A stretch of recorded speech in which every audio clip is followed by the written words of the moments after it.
Hi, this is Jack Stanley, and I wanted to talk about July the 4th. I have talked about this before, and I find it kind of interesting having talked to people and talked to people all over and finding how few people really know what July 4th is outside of a holiday to go to the beach or something like that. Of course, in our history, that is the date of the Declaration of Independence. And what's interesting about it is the fact that we think that the Declaration of Independence is when we got our freedom. That is not true at all. The Declaration of Independence is somewhat mysterious in our history. We have this thing thinking that they all got together and signed it and said, Yahoo, we have a country. No, didn't work that way at all. And there's several reasons for that. First off, we were a colony of the British Empire. And we were very content being in a colony of the British Empire. We enjoyed being under its protection and having some of the privileges of the English. But the one thing that we did not have is representation. And that was very important. Also, there were taxes, which in retrospect were not that bad. But the fact that we didn't have representation was very, very important. And also, when England had something going on that cost money, they would come up with various taxes to help pay for it, and often they would saddle the colonies with that. The stamp tax, etc. You had to pay a tax for tea, and in a sense, not much different than how it is today, okay? But it was a different world. We were thousands of miles away. We were not really a part of the British Empire outside of the fact that we were a colony of, had colonial governors, and had laws, but we didn't have all the rights. This is what led to the whole thing of the Declaration of Independence. There was the Declaration of 1775, which was the Declaration of Writs and Grievances. Never hear of that one. It was written by John Adams.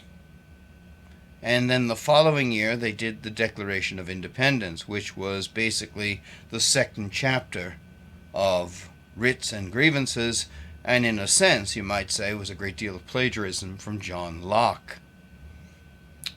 With all this being said, independence was declared on July 2nd, 1776.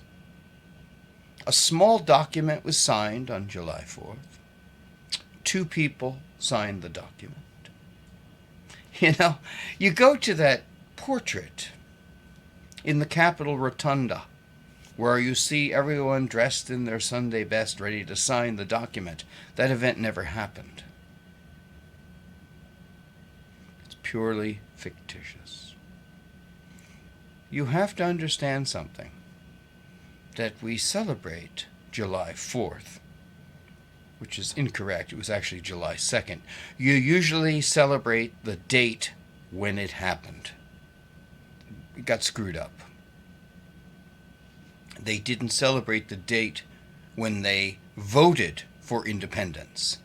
They celebrated the date that John Hancock and the Secretary of Congress signed a small document saying, yes, we voted for this on July 2nd.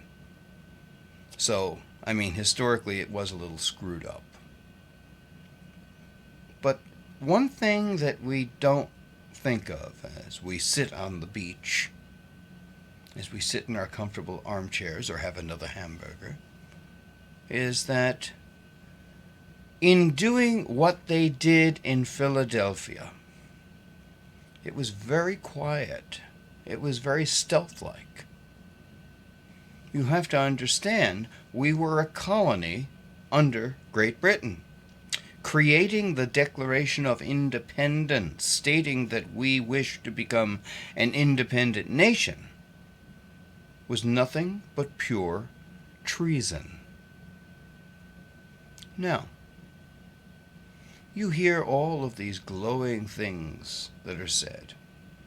All of the glowing things about ringing the Liberty Bell and blah, blah. Of course they didn't do that.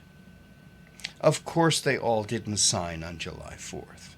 As soon as they voted on July 2nd, they took off.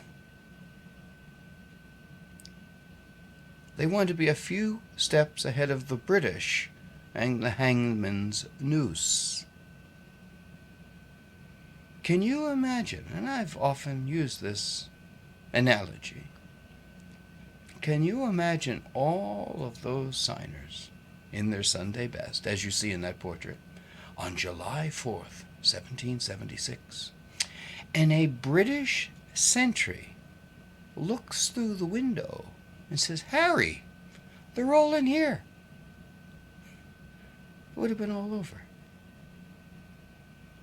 The Declaration of Independence that you see at the National Archives isn't from July 4th. It isn't from July 2nd. It's from August 2nd. And it wasn't completely signed until 1781. So, when we talk about July 4th, we're celebrating a date. We're celebrating a moment of history. But even the moment of history is a little screwed up. But it's good for you to learn this, good for you to study this, and good for you to know this. Because if you live here, you're an American citizen, the one thing you really need to know is how did this country become what it is, and what took place in 1776, if not quite July 4th, but on July 2nd.